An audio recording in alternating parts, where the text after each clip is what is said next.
Caramel.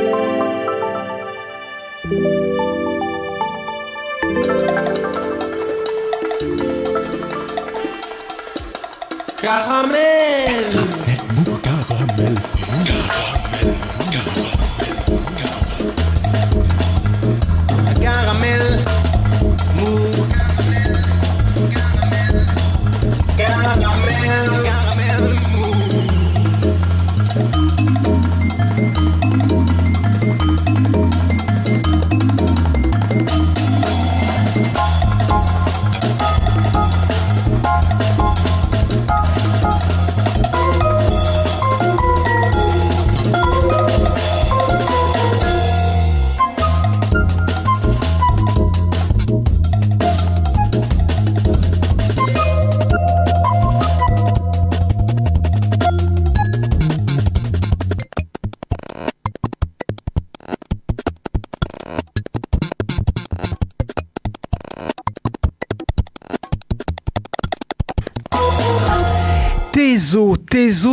Tezo, mais qu'est-ce que Tezo, Toulouse, Euro, Sud-Ouest. Derrière cet acronyme mystérieux se cache le projet de réaménagement du quartier de la gare Matabio et du bas de quartier Bonnefoy. Pour ses promoteurs, il s'agit, je cite, de penser et de construire un projet structurant s'appuyant sur deux leviers indissociables, je cite toujours, la mobilité et l'urbain. En termes de novlangue architecturo-administrative, on est au top. Et de continuer en dégageant deux axes complémentaires s'ajoutant aux deux leviers précités, bouger plus loin et vivre plus grand. Et pour cela, je cite toujours, transformer la gare Matabio en pôle d'échange multimodal et élargir le centre-ville au-delà du canal de Midi. C'est beau comme de l'Alphonse Allais qui, lui, en son temps, pour améliorer le mal-vivre des citadins et la solitude des paysans, voulait installer les villes à la campagne et inversement. Mais Alphonse Allais, lui, faisait dans l'humour acide. Eux, c'est plutôt le foutage de gueule à tous les étages. Exemple, vient d'être lancée une enquête publique jusqu'à fin avril afin d'impliquer les habitants des quartiers concernés dans cette rénovation et d'entendre leurs demandes et leurs inquiétudes. N'empêche que les travaux ont déjà commencé sur les boulevards Bon Repos et Pierre Semard, sur la place Arago, tandis que les pelleteuses s'activent du côté de l'avenue de Lyon. Alors de quoi parle-t-on avec ce projet Tezo, pensé et voulu par la mairie de Toulouse, Toulouse Métropole, le département et la région? Eh bien, tout simplement de la création d'un quartier d'affaires à bâtir tout autour de la gare Matabio. 300 000 m² de bureaux, 7 000 m² de commerce, des logements, puis une tour de 150 mètres de hauteur en fer de lance et symbole de ce projet. Construction et destruction, bien entendu, se faisant contre une partie de la population riveraine, avec son lot d'expulsion, de destruction des faubourgs de la gare et d'une volonté de gentrification à peine déguisée dans ce secteur juste là assez populaire.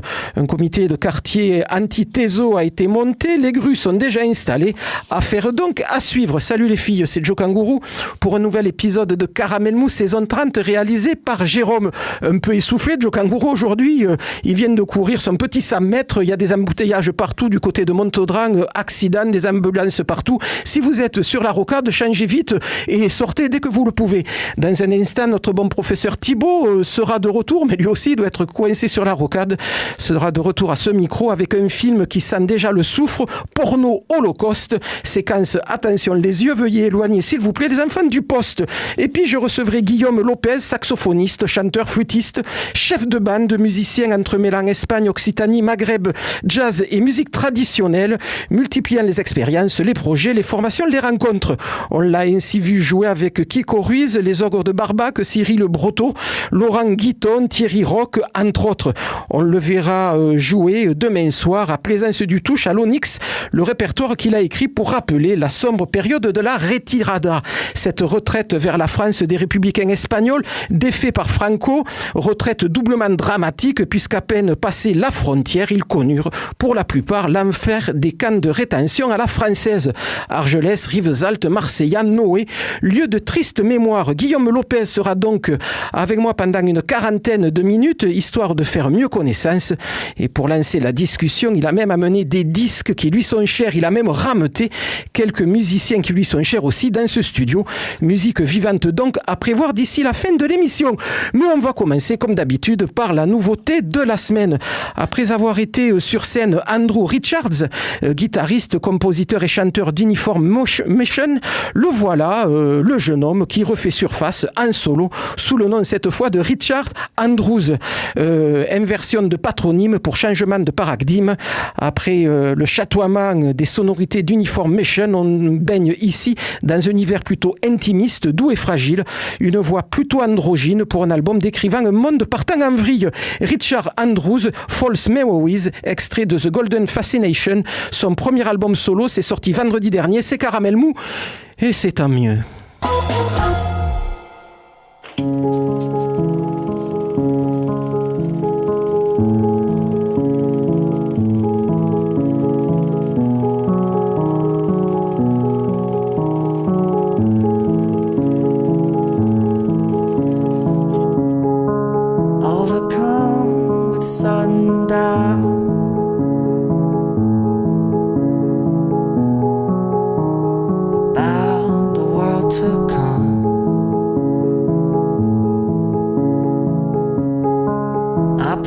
Trust in something done and cross my heart and hope to live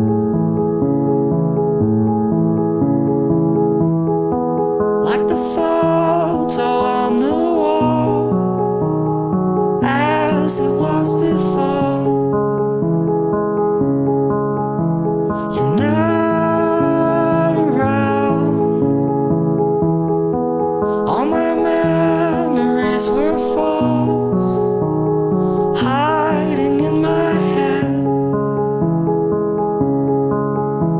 You're not around.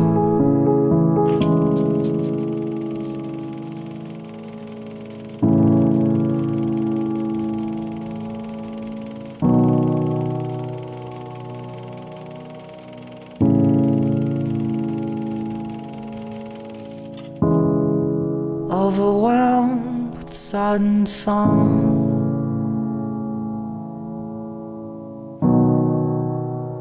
about the world before. I put my trust in something real and crossed my heart and hope to grow. Like the photo on the wall, as it was before. You're not around. All my memories were false, hiding in my head. You're not around.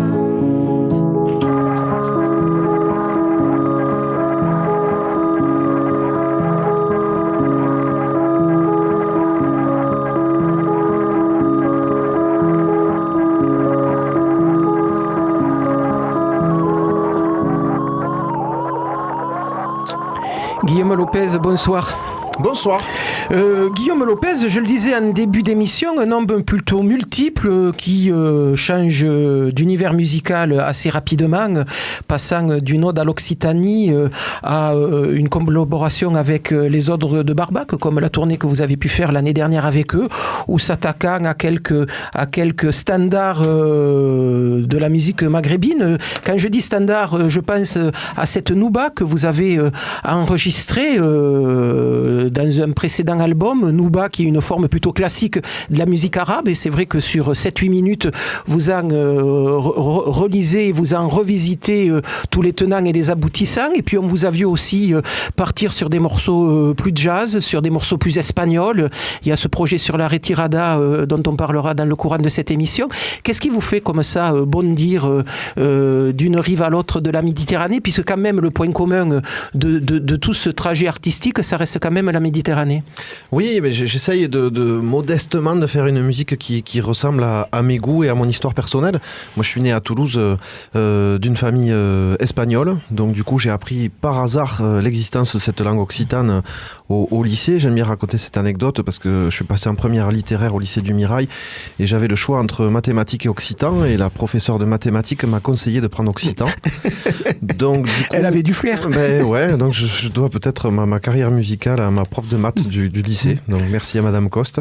Donc voilà, c'est vrai que d'avoir découvert cette langue occitane, moi qui avais été élevé par une famille qui voulait que je sois français et intégré voilà, par la souffrance de cet exode, de cet exil de la guerre d'Espagne. De fait de découvrir l'occitan, ça m'a fait comprendre que voilà, il y avait ici une culture régionale, que du coup j'avais aussi une culture familiale. J'ai découvert ces musiques-là, je m'y suis intéressé, je les ai étudiées, les musiques traditionnelles des pays d'Oc. Et puis parallèlement à ça, j'ai fait une espèce d'enquête de mon histoire familiale. Et voilà, ce qui me parle aujourd'hui, c'est ça, c'est que un ami à moi qui s'appelle Claude Marty, dont on parlera un peu plus tard dans l'émission, m'a dit un jour, il n'y a pas de surculture, il n'y a pas de sous-culture. Donc voilà, ça fait partie des gens qui m'ont influencé comme ça dans la réflexion, de me dire, ben voilà, j'ai 3 langues, le français, l'occitan, l'espagnol. Ces 3 cultures-là, ces trois outils-là me servent, et l'occitan, je le vois moi comme un matériau, une matière première à échanger avec l'autre. Voilà, ça me sert souvent dans mes créations, dans mes projets, comme une matière de base à échanger. On parlait de l'Anouba, c'est un projet qu'on avait monté en 2015, un projet qui s'appelait Medinaki, avec notamment Simon Portefait à la batterie. Et l'idée de ce projet-là, c'était de faire une rencontre avec Amine Tidiwa, qui est un musicien algérien. Voilà, donc il a appris à chanter occitan, il a fait des morceaux avec nous, il nous a apporté aussi son histoire, son vécu, sa culture. Et cette Nouba, qui s'appelle l'Anouba sur le disque, si mes souvenirs sont bons, voilà, ça, c'était quelque chose d'assez difficile à monter pour nous, mais on y a pris beaucoup de plaisir parce que voilà, moi je pars du principe que faire de la musique aujourd'hui, c'est faire des échanges avec des gens. Et c'est vrai que l'Anouba, pour en finir un peu avec ce style de composition, ça reste une forme très classique de la musique arabe, par opposition aux musiques populaires du Maghreb. L'Anouba, ça reste quelque chose d'assez classique. Oui, c'est comme on dit, musique classique. Tout à fait, musique classique algérienne. Après, voilà, Amine, il nous l'a appris avec ses codes à lui, c'est-à-dire la musique classique, ce qui se transmet de façon orale. Donc du coup, voilà, il a joué, on s'est imprégné de sa façon de jouer, de sa façon de phraser. Il nous a donné quelques anecdotes sur la façon dont il avait appris ça à l'école de musique de Tlemcen. Et voilà, c'est quelque chose qui nous a nourris et qui continue à nourrir. On va en écouter quelques mesures de cette Nouba, donc enregistrée par Guillaume Lopez, Medinaki, c'était il y a 4-5 ans. Se le vio caminando entre fusiles por una calle larga, salir al campo frío aún con estrellas de la madrugada. Mataron a Federico cuando la luz asomaba. El pelotón de verdugos no osó mirarle la cara. Todos cerraron los ojos, rezaron, ni Dios te salva. Muerto cayó Federico, sangre en la frente y plomos en las entrañas. Que fue en Granada el crimen, ¿saben? Pobre Granada, en su Granada.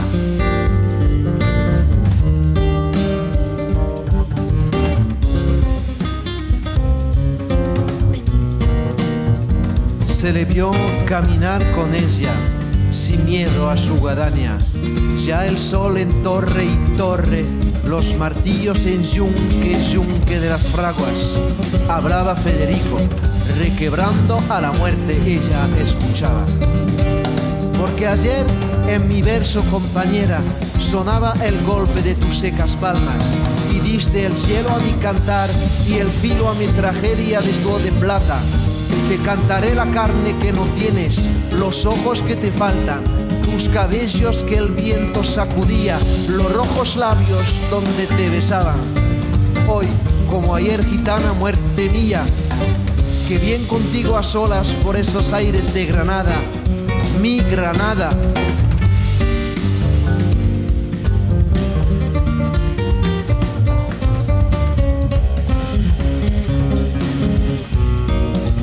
Se le vio caminar, labrar, amigos, de piedra y sueño en el Alhambra, un túmulo al poeta, sobre una fuente donde llora el agua y eternamente diga, el crimen fue en Granada, en su Granada.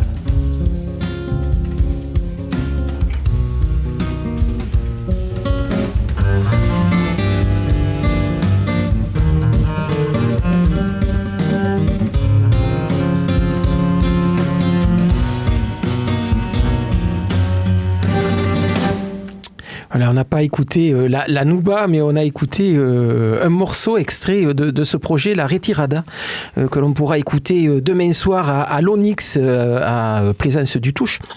Ce morceau, je suppose qu'il fait référence à la mort de Lorca. Tout à fait, ouais, c'est un texte de Antonio Machado, l'autre figure emblématique de la poésie de cette époque-là. Voilà, El crimen fue en Granada, c'est un poème de Machado. C'est vrai que sur ce projet-là, le spectacle s'appelle Recuerdos, la retirada del exil, qui fait suite à un livre aux mémoires de mon grand-père qui s'appelle La retirada del exil, Recuerdos, les mémoires de mon grand-père. J'ai dû ensuite envie de monter ce spectacle-là, et on ne peut pas faire un spectacle sur la retirada sans citer Machado et Lorca. Cet épisode de la fin de la guerre d'Espagne et puis la guerre d'Espagne, la guerre civile en général, comment elle était retranscrite dans votre famille, Guillaume Lopez? C'était quelque chose qui était toujours au centre des discussions, quelque chose qu'on avait essayé de pousser sous le tapis? Ça a été caché, recaché sous des tonnes de tapis. Voilà, c'est vrai que, comme je le disais à l'ouverture, c'est que moi j'ai été élevé avec la volonté de mon éducation d'être français, donc l'espagnol c'était pas du tout quelque chose qui était présent dans la famille, même si mes grands-parents Lopez parlaient entre eux espagnol. Voilà, et puis petit à petit, je suis allé au contact avec mes grands-parents. J'ai eu la chance, comme je le dis dans le spectacle, jusqu'à mes 30 ans d'avoir mes 4 grands-parents. C'est assez exceptionnel. Aujourd'hui, il me reste mes 2 grands-mères. Et mes grands-pères ont été très, très, généreux dans la mesure, à partir du moment où il y a eu ce déclic-là, qu'ils ont compris que ça m'intéressait. Mon grand-père Vidal m'a transmis l'histoire par sa vie à lui. Ce spectacle, il raconte leur histoire à eux, il raconte pas la retirada en général. Et mon grand-père Lopez, c'est lui occupé de me transmettre du répertoire de cette époque. C'est rigolo parce que vous êtes au moins 2 Toulousains à être partis sur les mêmes démarches. Il y avait eu aussi un projet monté sur campus il y a une quinzaine d'années qui s'appelait La Mirada. Mais El Comunero, Thomas Jiménez, est parti sur la même idée que vous, avoir les souvenirs du grand-père et essayer d'en tirer un répertoire autour de lui. C'est pas une création, c'est une reprise de chansons de cette époque-là. Il y a quand même un attrait peut-être plus chez les petits-fils des gens qui ont vécu cette période-là que des enfants de connaître l'histoire de la famille et l'histoire des grands-parents. Alors c'est intéressant ce que vous dites parce que j'en ai parlé à ma psy il y a quelques années. Ouais. Mais je suis désolé, le canapé n'est plus là, mais d'habitude la séance se faisait sur le canapé. Qui me disait que c'est très courant que les histoires douloureuses comme ça elles sautent une génération.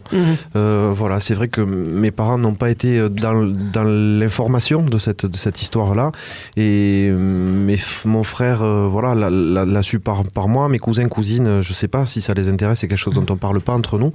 Voilà, moi je suis le petit-fils aîné aussi, donc il y a peut-être eu en Espagne l'aîné il a quand même un rôle encore important aujourd'hui. Le fils aîné, le petit-fils aîné, c'est quelque chose, voilà, donc je suis allé collecter cette histoire, et c'est vrai que ça a sauté une génération et que peut-être mes parents ont découvert cette histoire-là à travers mon travail. Donc ça c'est la Retirada, c'est l'avant-dernier projet. Vous êtes déjà sur un autre, l'avant-dernier projet qui vous a occupé mais que vous continuez à jouer. Je le rappelle, demain à Plaisance du Touche, on pourra le voir à l'Onyx, donc à 17h jouer en quartet. Vous êtes 4 musiciens lorsque vous jouez actuellement la Retirada, mais comme tous les invités que nous accueillons dans cette émission depuis septembre, histoire de fêter comme il se doit la 30e saison de Caramel Mou, on vous a demandé de nous en envoyer une playlist, et finalement avec ce que vous nous avez dit et l'injonction de la famille à devenir d'abord un Français avant de rester espagnol, c'est peut-être pas étonnant que le premier morceau de cette playlist ce soit celui-là. Voilà. Donc le grand Georges Brassens, trompette de la renommée. Pourquoi ce Brassens en premier? C'est vraiment quelque chose qui a accompagné votre enfance? Oui, tout à fait. Moi, j'ai commencé à chanter bêtement avec mon père qui jouait de la guitare. Ah ouais. Et à l'époque, parce que depuis que je suis musicien professionnel, on va dire, il a vendu toutes ses guitares. Je sais pas pourquoi, il faudra que je lui pose la question. Mais en tout cas, voilà, nos tubes de l'époque étaient tout le répertoire de Georges Brassens. Et c'est aussi Georges Brassens qui m'a fait aimer la littérature, bêtement. C'est vrai qu'au-delà de son boum boum boum boum boum boum à la guitare, qui est quand même assez compliqué à jouer, ça reste un auteur de chansons assez formidable. Oui, c'est ça, c'est apprendre comment mettre les mots dans le bon sens pour que ça veuille dire des choses magnifiques. À la maison, à part Brassens, on écoutait quoi? On écoutait, oulala, quand j'étais petit, ma mère elle est assez fan de Daniel Balavoine. Ah mais oui. Et mon père Dire Straits et ACDC. Ah ouais, d'accord, donc ça allait de la variété française au rock FM. Tout à fait. Ah ben ouais, c'est peut-être aussi de là d'où vient votre éclectisme. Et voilà, et mon père excellait dans les reprises des Gypsy King, chant guitare, il était magnifique. Ah ouais, c'était le ventilator. Deuxième morceau de votre playlist, c'est là où on revient un peu aux racines espagnoles de votre famille, Guillaume Lopez. Guillaume Lopez, parlez-nous de ce duo, Bebo Sigala. Bebo Sigala, Bebo Valdés au piano, Diego Sigala et Bebo Valdés au piano. En fait, si je devais choisir une voix dans ma vie, si j'avais envie de chanter comme quelqu'un, ce serait comme Diego Sigala. Voilà, c'est vraiment un chanteur que j'ai vu 2-3 fois sur scène, qui m'impressionne par sa voix, par les projets qu'il fait, aussi de beaucoup de métissage, de mesclage, de mesclagne. Et du coup, voilà, c'est vraiment un de mes grands idoles, Diego Sigala. Et puis le groove, la poésie musicale du pianiste, c'est quelque chose d'assez hallucinant pour moi. Découvert comment celui-là? Découvert comment j'ai découvert je pense par hasard. Je me souviens plus comment j'ai découvert Sigala. Si, j'ai été invité à Barcelone à le voir en concert au Palau de la Música. Alors, on m'a dit, il y a un super chanteur flamenco, il faut que tu viennes l'écouter. Et je crois que j'ai pris une des plus grosses claques de ma vie. Le flamenco, c'était quelque chose qu'on écoutait à la maison ou pas du tout? Non, pas du tout. Mon grand-père Lopez écoutait de la variété espagnole des années 40-50 comme Antonio Molina, Juanito Valderrama. Il pensait que c'était du flamenco. Donc pour moi, jusqu'à ce que j'ai la chance de travailler à la Mouned à Toulouse en 2003, où à l'époque j'ai fait de la programmation de cette salle pendant 1 an et j'ai eu la chance de programmer un monsieur qui s'appelle Kiko Ruiz et du coup à cette époque-là je me suis dit mais c'est ça le flamenco, ça doit être pas mal. Et un jour je me suis dit je rêverais de jouer avec lui et voilà, il fait partie des musiciens avec qui je travaille actuellement et comme quoi la vie est bien faite. Ouais, et avec qui vous aviez monté un trio avec Laurent Guiton au tuba l'année dernière avec un album Ibérico, ouais. Tout à fait. Qui était sorti il y a à peu près 1 an, 1 an et demi. Il y a 1 an. Et puis là, en ce moment, on a commencé la tournée de ma nouvelle création qui s'appelle Bamosia, qui est un mélange entre Pays d'Oc, Espagne et Iran. Dans cette création, Kiko joue de la guitare et chante, et Louis Navarro de la contrebasse notamment. Et on l'écoutera tout à l'heure, Louis Navarro, puisque avec Simon Portefeuille, il fait partie des 2 musiciens que vous nous avez amenés ce soir pour nous faire... c'est la classe. Ah ouais, là c'est vraiment la classe, pour nous faire un live en fin d'interview. 3e morceau, et là on va revenir carrément à vos racines toulousaines, du Band.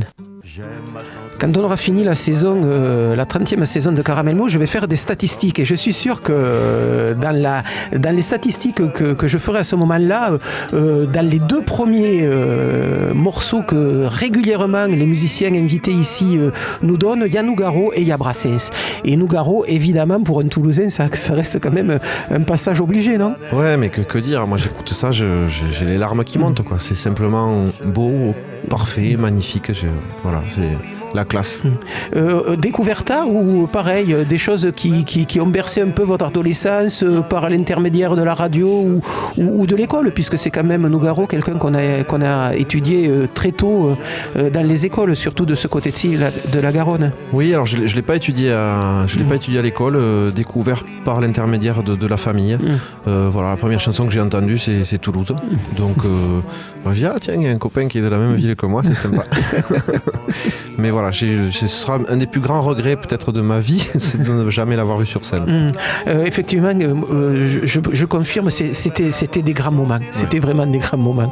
La musique, elle est arrivée comment? Vous disiez que vous avez commencé à chanter avec votre père qui vous accompagnait à la guitare. Et petit à petit, c'est quoi? C'est un autodidacte? C'est le conservatoire? C'est l'école de musique de quartier? C'est l'école de musique de Tournefeuille, puisque je suis tournefeuillé de naissance. Voilà, et à cette époque-là, quand j'avais 8 ans, donc j'ai commencé le solfège, la chorale et le saxophone. J'ai fait 15 ans à l'école de musique de Tournefeuille avec l'harmonie municipale, etc. Et voilà, donc 15 ans de musique classique et avant de découvrir les musiques traditionnelles et d'enfermer mon saxophone dans une boîte. J'ai réouvert une boîte il y a quelques années de ça, mais pendant 10 ans, j'ai plus soufflé dans des pipeaux en bois que dans du métal. À une époque où quand même, lorsque quelques adolescents boutonneux voulaient faire de la musique et qu'ils en parlaient dans les cours d'école, on allait plus vers le rock, vers la pop que vers les musiques traditionnelles. Vous avez dû être un peu stigmatisé par les copains à ce moment-là. Ouais, j'étais stigmatisé, mais en même temps, je me souviens des récréations dans le collège où je faisais un peu le jukebox. Je prenais pas d'argent à l'époque, mais allez, chante-nous une chanson, je chantais dans les couloirs pendant les récréations et les potes, ils m'aimaient bien pour ça. J'étais, bon, voilà, c'était chacun son rôle dans la société. Moi, j'étais l'amuseur public à l'époque. Eh bien, il en faut toujours un. La scène traditionnelle sur Toulouse qui reste une scène importante. Oui, alors c'est vrai qu'il y a beaucoup de choses. Bon, moi, ça fait presque 20 ans que je fais ces musiques-là, que j'ai découvert par l'intermédiaire de mon tonton Xavier Vidal, qui est un des grands pontes de la musique traditionnelle en France, voilà, qui m'a offert mon premier fifre, qui m'a envoyé des cassettes de répertoire. Voilà, oui, c'est vrai qu'il y a quelque chose de très vif. Il y a le COMDT, anciennement Conservatoire Occitan, qui fait quand même beaucoup de travail à ce niveau-là. Voilà, après, il y a beaucoup d'associations, comme l'association Arpaillant à Colomiers aussi, qui organise de nombreux bals. Voilà, mais c'est vrai que depuis quelques années, je joue très peu dans ce réseau-là à Toulouse, mais je sais qu'il y a des choses qui existent. Oui, puisque le bal aussi, c'est quelque chose qui est important pour vous. Vous avez monté il y a quelque temps une formation avec Cyril Bruto qui s'appelle le bal Bruto Lopez. Ça reste quelque chose d'assez important dans votre production discographique et musicale. Oui, tout à fait. Alors Cyril Bruto, le bal Bruto Lopez, on l'a créé en 2002. On a tourné pendant 16 ans, énormément en France, à l'étranger, en Europe, et puis on a eu, l'occasion de faire des rencontres. On a créé un sextet, Bruto Lopez Sextet, en 2014 avec Simon Portefait à la batterie. Toujours le même. Mais vous leur avez fait quoi, des contrats à vie? C'est pas possible. Vous leur préparez la retraite. C'est ça. On a fait un projet pour nos 15 ans qui s'appelait 15 ans en harmonie avec l'harmonie de Tournefeuille, et puis 2 ans de tournée avec les Ogres de Barbac. Donc voilà, c'était vraiment un duo, avec une identité très forte autour du répertoire Quercy-Gascogne, avec de nombreuses compositions, qui était, qui a duré 16 ans quand même. Là, on l'a mis en pause au mois d'août dernier pour qu'on puisse aller respirer chacun de notre côté. Mais voilà, c'est quelque chose de très important pour moi. Et puis ça me fait aussi beaucoup voyager, ce réseau de bal, parce qu'il est très structuré en Europe, le bal folk, comme ils appellent en Europe. Et j'ai la chance vraiment de faire partie de ce milieu-là depuis quelques années maintenant et de beaucoup voyager. Et c'était un grand plaisir d'aller rencontrer les danseurs de partout. Voilà, on va aller écouter un extrait de ce bal Bruto Lopez.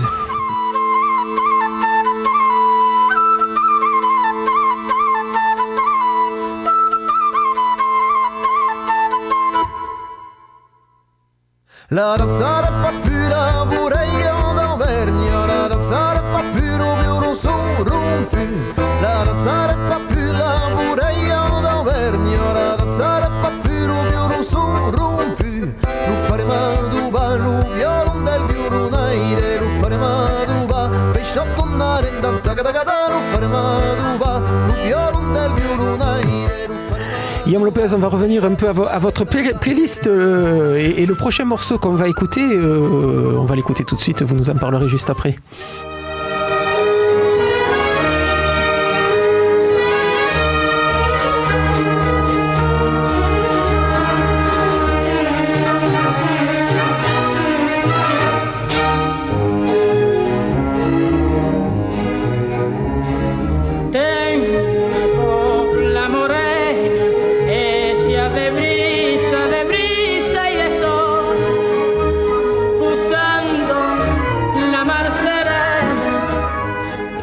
Ça, c'est un extrait de la variété dont vous nous parliez tout à l'heure, écouté par votre grand-père. Absolument, Antonio Molina, voilà, c'est le chanteur. On mettait ça aux fêtes de famille et papy pleurait et il chantait plus fort que le disque.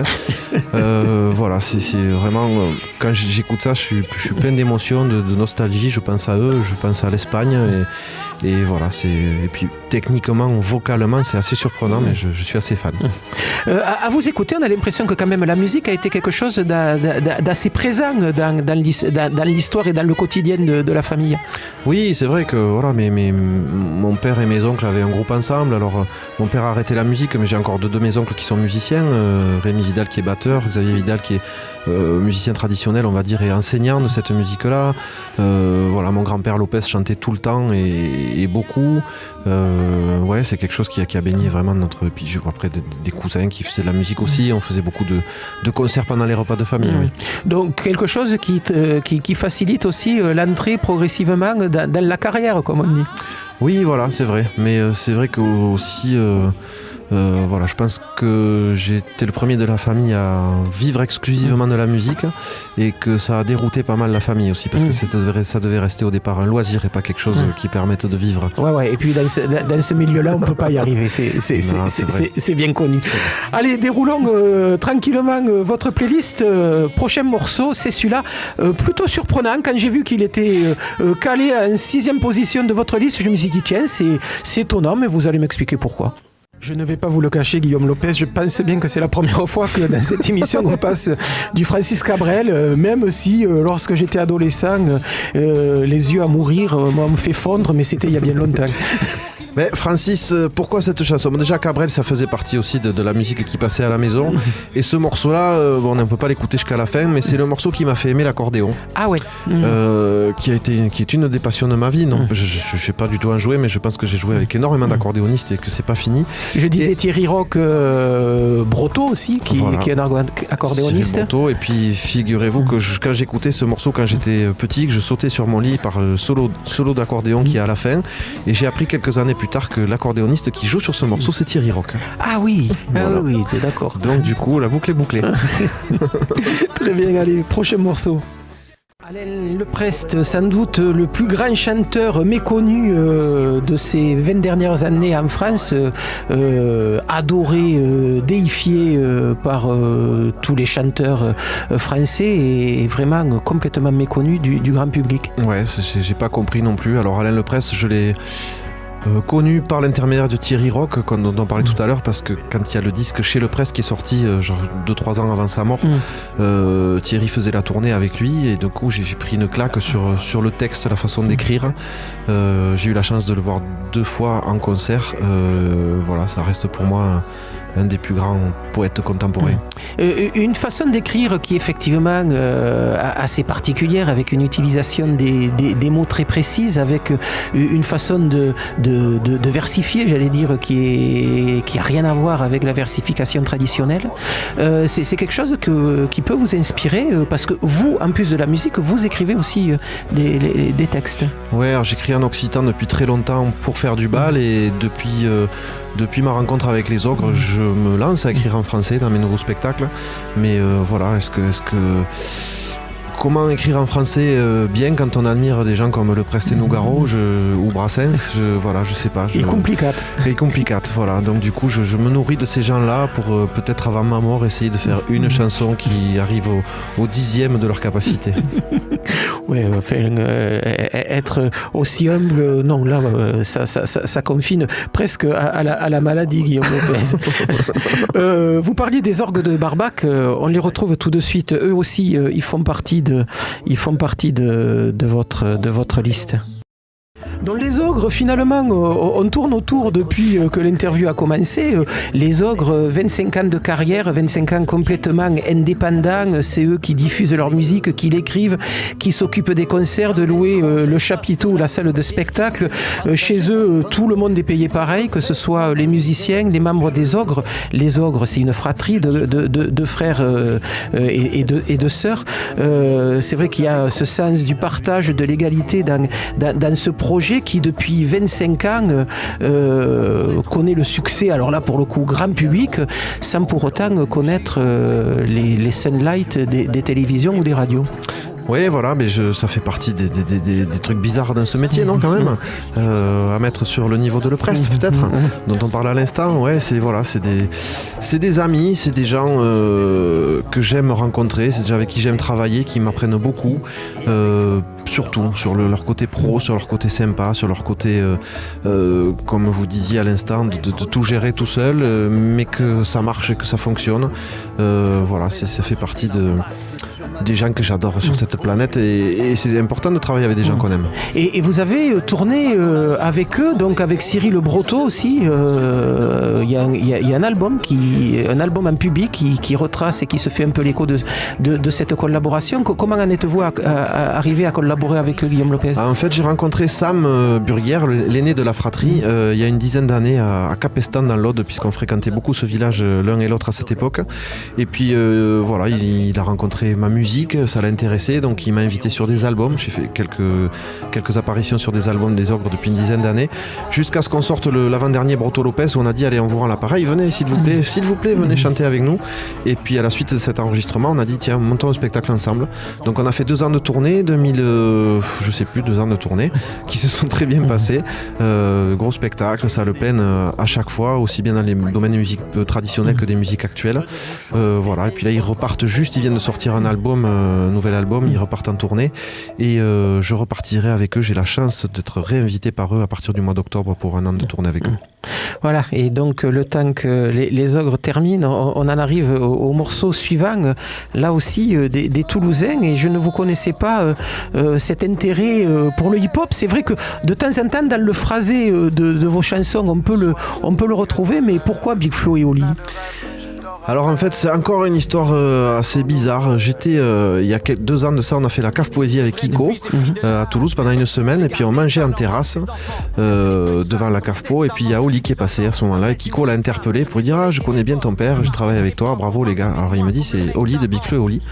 Bon, j'avais entendu parler vaguement parce il y a 2 ans c'était pas le phénomène que c'est aujourd'hui, et je suis allé écouter et je me suis dit waouh, c'est jeunes, mais comment ils écrivent vachement bien. Alors j'ai toujours détesté par goût, pas voilà, je juge pas, mais par goût j'ai toujours détesté le rap. C'est pas une musique qui me parlait, et là je suis devenu fan complet de Big Flo et Oli, et du coup je pense que c'est les artistes depuis 2 ans que j'écoute le plus quand je suis à la maison. Ah ouais. Voilà. Dernier morceau de votre playlist, et c'est un plaisir parce que c'est vrai que celui-là on l'écoute pas souvent. Claude Marty, j'allais dire, le grand-père de la musique occitane, peut-être, lui et Jeanne Pauverdier, qui ont amené un peu la musique occitane dans tous les foyers hexagonaux. Claude Marty, bon, qui a été le patron, l'égérie du mouvement né au Larzac, et qui a fédéré le mouvement occitan dans les années 70. Quelqu'un dans lequel vous vous reconnaissez, c'est le grand-père de la musique occitane?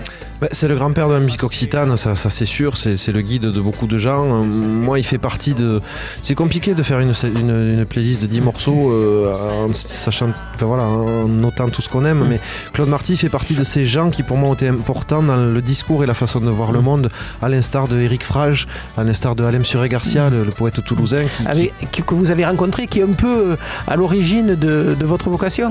Oui, tout à fait, c'est des gens qui se servent, comment dire, de l'occitan pour parler au monde et pas pour parler que de l'occitan.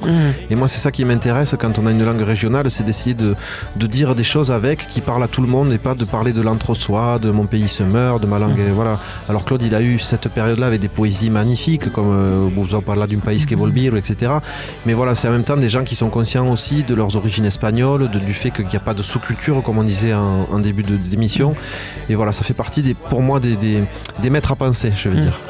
Donc voilà, playlist d'une dizaine de morceaux que l'on vient de découvrir. Ça va être peut-être le temps de nous faire un morceau en direct. Juste le temps que les musiciens s'installent, je voudrais que vous nous parliez quand même de cette compagnie, parce que je disais en début d'émission, vous êtes un homme de troupe, un homme de groupe, un homme qui fédère autour de lui un certain nombre de musiciens, et vous avez monté ce collectif artistique et musical Occitanie-Méditerranée qui un peu structure votre trajet. En 2-3 mots, c'est quoi ce collectif? En 2-3 mots, c'est une association qu'on a créée en 2007 qui au départ devait servir d'agence artistique, on va dire, pour développer les musiques traditionnelles occitanes. Voilà, donc on a monté cette association pour ça, et puis petit à petit on a été aidé notamment par la région et la DRAC, qui nous ont, comment dire, aiguillé sur le fait de se structurer en compagnie autour de mes projets, parce que c'est vrai que voilà, on a des aides, des partenaires qui font qui aident mes projets, qui me font confiance, et je le vis avec beaucoup de chance, et je suis ravi de tout ça. Donc du coup aujourd'hui cette association sert à produire mes projets, mes disques, et on a une 60aine de musiciens avec qui on aime travailler, et 2 personnes au bureau que j'embrasse très fort, qui sont Marie-Lise et Chantal. Donc voilà, donc là on va vous laisser les micros. Simon Portafé et Louis Navarro, jeunes musiciens que l'on avait découvert il y a une petite dizaine d'années dans un quartet qu'ici on a adoré, ça s'appelait le One Quartet. Ils ont fait souvent les ouvertures de Caramel Mou. Donc Simon Portefait, batteur, mais aujourd'hui il a mené sa petite caisse en bois parce que la batterie ne passait pas dans le studio. Et Louis Navarro, par contre, a amené sa contrebasse, sont là pour accompagner Guillaume Lopez, qui a sorti pour le coup son fifre, on dit quoi? C'est un fifre, c'est une flûte? Oui, c'est une espèce de fifre, c'est une bansouris en fait, une flûte indienne. Donc, histoire de nous jouer un morceau, vous allez nous en parler 2 secondes de ce morceau. Rappelez aussi que demain, donc, ces musiciens-là, on peut les écouter à partir de 17h à l'Onyx, à Présence du Touche, sur ce répertoire, sur la Retirada. Guillaume Lopez, le morceau que vous nous jouez là. Alors là, on a essayé de monter un petit morceau en trio qui s'appelle Medinaya, qui était sur l'album Medinaki. Très bien, voilà, Guillaume Lopez, Simon Portefait au cajon et Louis Navarro à la contrebasse. C'est Caramel Mou et c'est en direct.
Mais qu'est-ce qu'il met dedans sa soupe et qu'est-ce qu'il boit le matin? La couleur de ses pantoufles, de sa forme de dessin. Escuto sa musique e di lui si sa voce bien. E la vieille do village così senza vola che cantavo la night. Prendermi su se fan a parte il filo apre le scolo che dietro è incantata. Escuto sa musique e volevo andare. Medina qui, Medina ya. Toute la musique tombe sur moi. Medina qui, Medina ya. Toute la musique de mes ancêtres c'est ça. Oui, Medina qui, Medina ya. E pas cap de musique che volem fa. Medina qui, Medina là.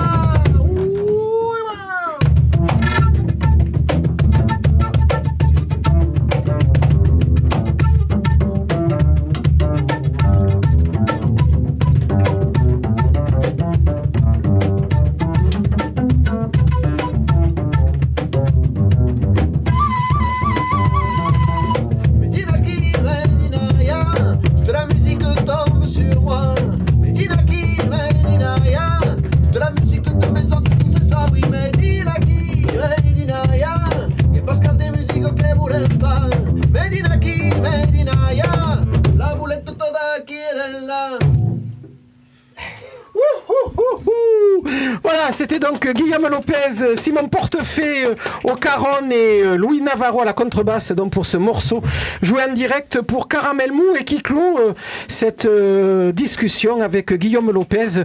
Guillaume Lopez, donc vous pouvez retrouver demain soir à Présence du Touche, ça sera à 17h à la salle L'Onyx, un jingle et on passe à la chronique de notre bon professeur Thibaut. Caramel Mou.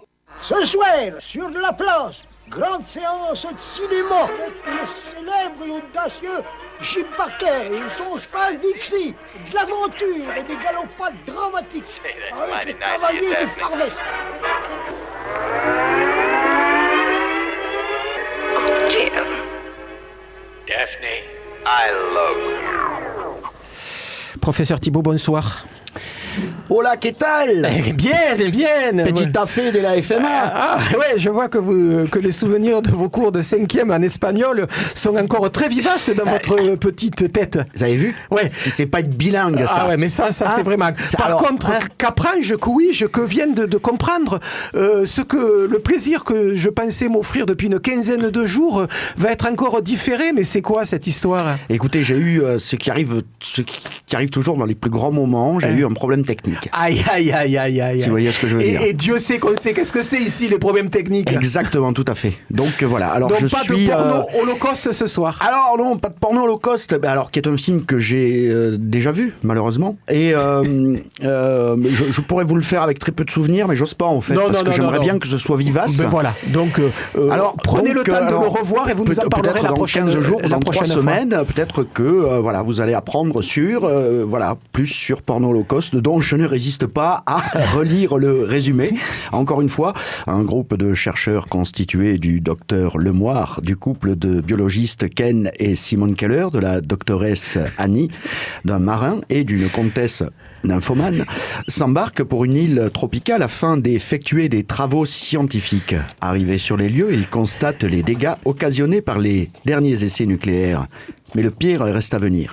Voilà, ça c'est un teasing formidable et on en restera toujours à cette question existentielle. Mais qu'allez-vous Qu'est-ce que fait une comtesse nymphomane dans une équipe scientifique qui vont enquêter sur le nucléaire? Et c'est pas ce soir qu'on le saura, on le saura donc dans 15 jours. Et il faut de tout pour faire un monde. De quoi qu'on cause aujourd'hui alors écoutez, je vais vous le faire complètement au débeauté là pour le coup. Et 5 minutes. Alors 5 minutes. Alors je sais pas si je vais avoir le temps de mettre 2 films en perspective, mais en tout cas on va essayer. Donc hier soir je suis quand même sorti, des fois il m'arrive de sortir, donc de côtoyer le genre humain, mais uniquement bien sûr pour aller au cinéma. Et donc je me suis offert quand même une petite projection de Us de Jordan Peele. Alors qui est ce monsieur Jordan Peele? Donc Jordan Peele est un cinéaste afro-américain, c'est très important, qui a remis au goût du jour il y a 2-3 ans, on va dire, l'horreur sociale avec un film que j'avais moyennement aimé qui s'appelle Get Out. Voilà, mais qui était pour le coup, pour ma part, trop influencé par Rosemary Babies. Enfin, en tout cas, c'était une version politisée de Rosemary Babies. Bref, quelques années après, il revient avec un film qui est très attendu, donc qui s'appelle Us, nous. Basiquement, qu'est-ce qu'on peut dire sur ce film? C'est que c'est une très haute critique de la bourgeoisie américaine et que, en gros, c'est la révolte des ombres. Voilà, c'est la révolte des doubles. Donc en gros, vous avez compris le discours, c'est chaque être humain a son double, et il est plus ou moins maléfique quand ça va mal. Mais là en fait, c'est on va dire que la fable fonctionne assez bien, mais qu'en gros, c'est le retour des laissés pour compte qui veulent donc en découdre donc avec la bourgeoisie. Et du coup, je me suis dit tiens, oui, alors c'est pas mal, c'est un film qui a du mal à démarrer, la mise en place est un petit peu longue.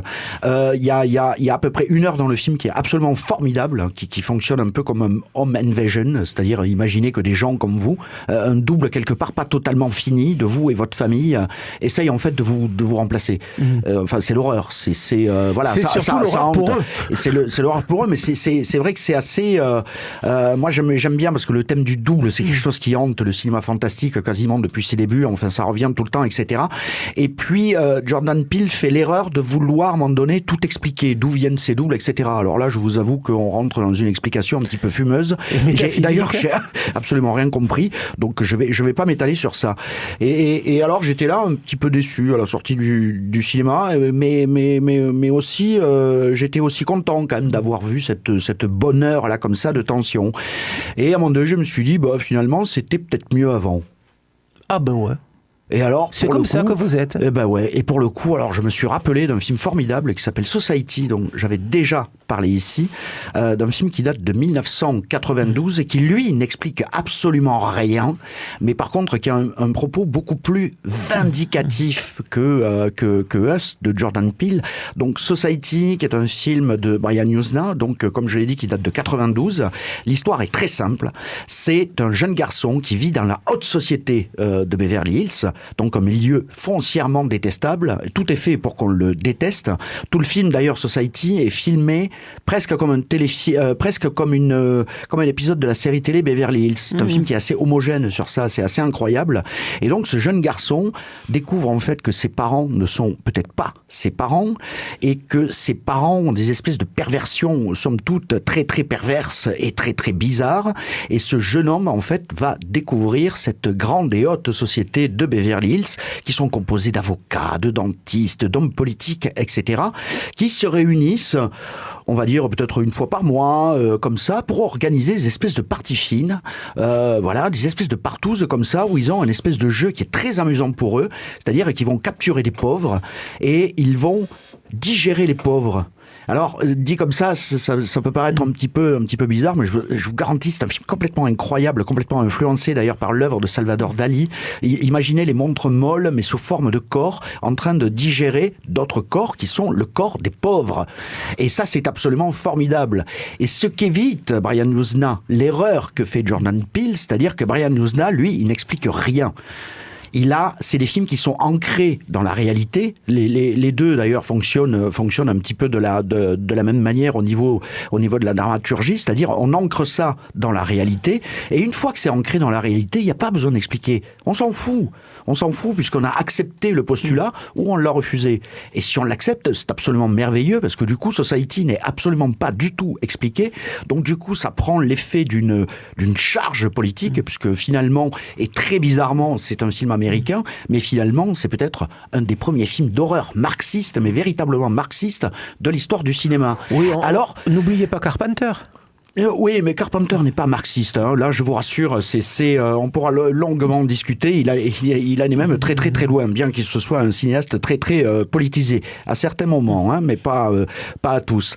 Donc voilà. Alors est-ce que Society, alors on peut aller voir Us en salle, ce qui est formidable, et on peut se procurer Society donc en DVD ou Blu-ray. C'est un petit éditeur qui a édité ça, qui s'appelle The Ecstasy of Films. Il doit lui rester encore quelques exemplaires. Donc vous trouvez ça sur son site, The Ecstasy of Films, vous cherchez ça sur le net, tout le monde est assez grand. Donc vous aurez en fait deux films réalisés à des décennies d'intervalle, un qui malheureusement rentre dans la surexplication, ce qui fait que ça charge en fait. Et ça le boursoufle. Ça va pas le boursoufler, mais ça va atténuer sa charge politique où il n'y en aurait absolument pas eu besoin. Et vous allez vous retrouver face à un tout petit film qui avait été beaucoup décrié à l'époque d'ailleurs parce qu'on avait traité le film, on avait dit mais qu'est-ce que c'est que cette dégueulasserie, etc. parce que ça sortait aussi des canons du genre. Du coup, je pense que Society était un film prémonitoire, que quelque part il a un héritier aujourd'hui. Mais manque le pot, c'est un héritier qui est un peu qui a mis beaucoup d'eau dans son vin. Voilà, c'est fort dommage, mais à la fois je m'en suis pas trop mal sorti et peut-être que la prochaine fois donc je vous expliquerai donc ce qu'une comtesse nymphomane donc vient venir faire dans une île pour là où on fait les tests nucléaires, où il y a des savants qui enquêtent et tout, etc. Donc vous avez vu comme je tease, ce sera Porno Holocauste, un film de Joe D'Amato. Alors, je vais faire un jeu de mots. Attention, Joe D'Amato Ketchup. Oh. Je l'ai fait, voilà, je me l'étais promis. Et c'est une collection Joe D'Amato. Ça n'a absolument aucun rapport avec ce que je viens de dire, mais comme ça, je gagne un petit peu de temps. Voilà, la jaquette est très jolie. Voilà, mais on n'en a pas de beaucoup. Non, je la décris pas. Non, je la décris pas. Beaucoup. Je la décris pas. Et donc, Fred Thibault, on le retrouve dans une quinzaine de jours avec Porno Holocauste. En attendant aujourd'hui, il nous aura donc parlé de Society et de Us, actuellement dans les salles depuis mercredi, film de Jordan Peele. Merci beaucoup, comme d'habitude, vous avez été extraordinaire. Voilà, Dounia du groupe Kanazoe Orchestra. Douna, une chanson qui nous raconte l'histoire de ces jeunes Africains mineurs venus chercher un monde meilleur en Europe. Et les pauvres, ils ont encore du souci à se faire. Dounia, extrait donc d'un nouvel album de Kanazoe Orchestra qui sort aujourd'hui et que ce groupe basé à Toulouse est mené par un chanteur et joueur de balafon du Mali défendront ce soir au Rex à partir de 20h30, Canazoe Orchestra au Rex ce soir à partir de 20h30 avec toute une flopée sur scène de balafon, de percussions, d'harpe pentatonique, de percussions traditionnelles mais aussi de cuivre et d'instruments électriques. On appelle ça de la fusion et pour le coup celle-là elle est plutôt réussie. Allez, tant qu'on en y a parlé de concerts, 2-3 concerts encore pour ce soir. Le Jazz Trio ce soir à l'Impro à 20h30. Cinésia, ça c'est de l'indie pop à Maison Blanche à Arnaud Bernard. Du ragtime à Itinéraire bis avec Julian and the Drifters. Au Mazad ce soir, le batteur André Ciccarelli, le guitariste Sylvain Luc et le contrebassiste Rémi Vignolo joueront donc au Mazad dans le cadre du festival Drum Summit. Départ des hostilités à 20h30. La Nocturne, un octet montpelliérain fonctionnant un peu comme les workshops mengusiens et très ancré dans le style hard bop, joue ce soir au Taquin à partir de 21h. Jean-Luc Amestoy et Claude Delrieux, duo d'accordéon mais pas que, ce soir au Bijou à 21h30. Et puis enfin la Meute, féroce fanfare mélangeant techno et musique des marching bands de la Nouvelle-Orléans. Concert programmé dans le cadre de la 6e Punk Parade Festival. Et bien ce soir ils seront au Bikini à 20h. Allez voilà, Caramel Mousse, c'est terminé pour aujourd'hui. On se retrouve la semaine prochaine, même heure, même adresse. Salut les filles.